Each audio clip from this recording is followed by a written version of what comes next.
Oi, pessoal, eu sou a Carla, sou prof de Ciências e Biologia e a aula de hoje é sobre células.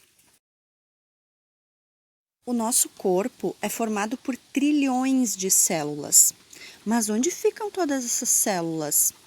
Bom, elas formam os tecidos, que vão formar os órgãos, que formam os sistemas e que vão formar o nosso corpo como um todo. Assim, a gente pode dizer que as células ocupam cada cantinho do nosso corpo. A gente não enxerga elas a olho nu porque o seu tamanho é muito pequeno, mas elas estão lá, cumprindo funções bem específicas para que o corpo possa funcionar bem. As células foram descritas pela primeira vez por Robert Hooke em 1665. Ele construiu um microscópio composto por duas lentes, que era então para ampliar a imagem, e nele observou um pequeno pedaço de cortiça, que é um pedacinho de madeira. A imagem que ele viu foi como essa aí da figura, com vários compartimentos, que ele chamou de células. A partir daí, vários tipos de microscópios foram construídos e o conhecimento sobre as células foi ficando cada vez mais estruturado. Hoje em dia, os microscópios mais comuns são o óptico e o eletrônico. O microscópio óptico tem uma ampliação de cerca de 1.500 vezes, enquanto o eletrônico tem uma ampliação de 500.000 vezes. Desse jeito, o eletrônico permite a visualização de estruturas bem pequenas, bem menores, como detalhes e componentes das células. Esses equipamentos que ampliam imagens são importantes para o avanço da ciência como um todo, por exemplo, da medicina, né? E fundamentaram a teoria celular, que diz que todos os seres vivos são formados por uma ou mais células, que a célula realiza funções importantes nos seres vivos e que toda célula se origina somente a partir de outra célula. As células que compõem diferentes organismos, ou até mesmo células de um mesmo organismo, variam em relação ao formato, ao tamanho, ao tipo de movimentação, função, etc.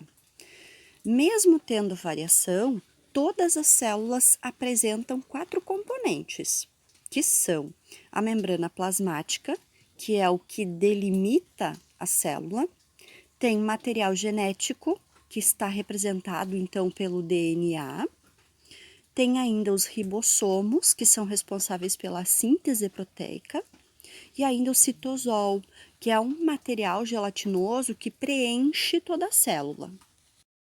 Agora anota aí, existem 2 tipos básicos de células, as procariontes e as eucariontes. As procariontes estão presentes nas bactérias e as eucariontes nos animais, nas plantas, nos fungos e nos protistas. A célula procarionte ou procariótica tem organização bem mais simples que a eucarionte. Na procarionte, o material genético é formado por um DNA circular, que é chamado também de nucleóide. Além disso, em volta da membrana há uma parede celular e ribossomos. E é isso. Já a célula eucarionte ou eucariótica tem organização mais complexa que a procarionte. As células eucariontes têm um núcleo, e aí dentro dele está o material genético, o DNA, e também tem vários tipos de organelas, como mitocôndrias, retículo endoplasmático, complexo golgiense e assim por diante. As células desse tipo podem ser diferentes entre si. Comparando células animais e vegetais, por exemplo, dá para notar que as vegetais têm parede celular, cloroplastos, já que fazem fotossíntese, né? E um vacúolo, que armazena várias substâncias. Então, não esqueça, procariontes têm organização simples e formam as bactérias. Eucariontes têm organização complexa e formam os animais, as plantas, os fungos e os protistas.